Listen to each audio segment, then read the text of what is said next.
I'm going to tee up two questions. So I see a gentleman to the right of the, behind you. Yep, that's it. And then this gentleman in the second row at the front. So go on ahead, ask your question. Hi. And if you could introduce yourself as well. You don't have to give your full name, but just tell us roughly who you are. Hi, my name is Martin Gilchrist. I'm here from Gilchrist & Co-Accountants. We deal primarily with micro-enterprises and individuals. And the question is, in relation to those people, what will be the effect on the interest rates and mortgages after Brexit? What will be the effect on access to funding? I could answer that. Am I allowed to answer? Yes, Angela, go for it. Well, it'll very quickly be a lead. What you'll see is a depreciation in the pound. You'll see tariffs rise eventually. You will see inflation. You will see inflation start to rise. Households will be hit with higher inflation. We're going to see two economists disagree with each other here. Because you will have a depreciated pound. It will lead to inflation. And what you will see is households facing higher costs. You will also see a 5% deficit that the UK runs. And Mark Carney, the Bank of England governor, has already stated that you cannot rely on the kindness of strangers to fund that deficit at a cheap rate, because you will be a higher risk country because of the uncertainty, and you will pay for it through higher interest rates. Angela, can I just stop you there? Sorry. Wait a minute. Oh,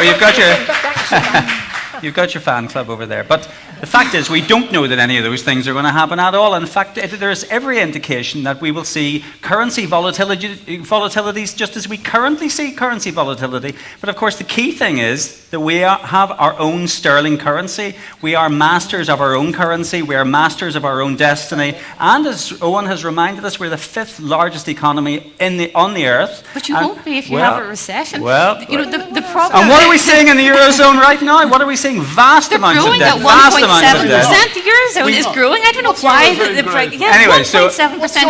enough. We don't want two economists to squabble with each other. So let's move on. It's a fact. Let's open it to the people who are here to answer those questions. Owen, what's your view on that question? Oh, dragons are going to come up the lock and lice are going to come out of the taps.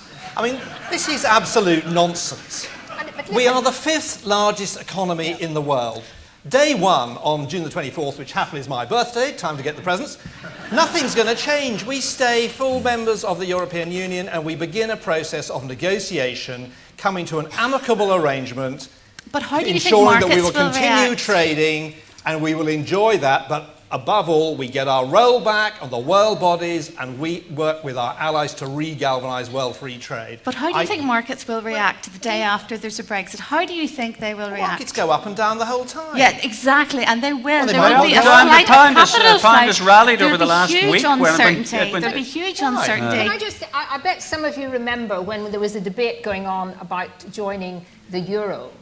And I think, in fact, one of our panellists here was very, very, very, very, very keen to join the euro.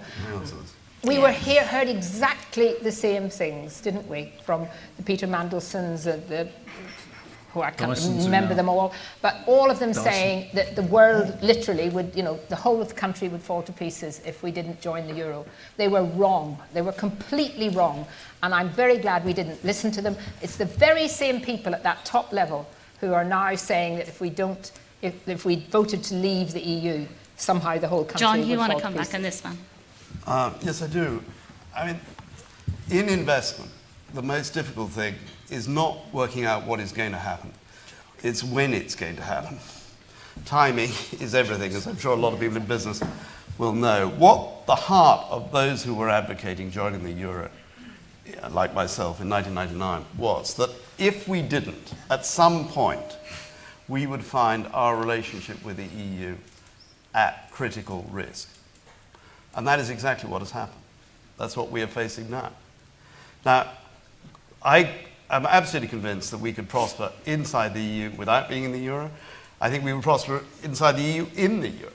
But the point is, we need to be in the EU. And this referendum is about being in the EU. It is not about joining the euro. If we wanted to join the euro, we'll have another referendum. That's what the law says. Any change in power now requires a referendum.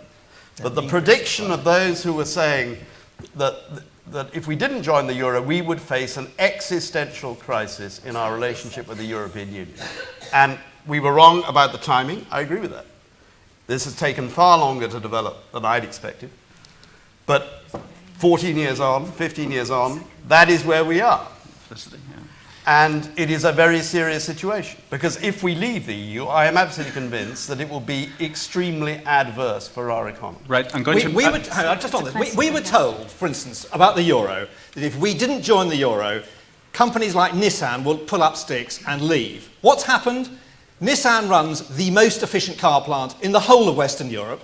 That plant produces more cars than the whole of the sadly debased Italian car industry, and Nissan recently decided to put £100 million back into that plant, producing another model, because they have a real confidence in this country, in or out of the European Union. That's not We've true. had these scare That's not stories. true. They were wrong then, they're wrong That's now. not true. They've said they're not going to do Okay, any new investment. Can I just point out that some countries in the euro are actually thriving as well? Sorry.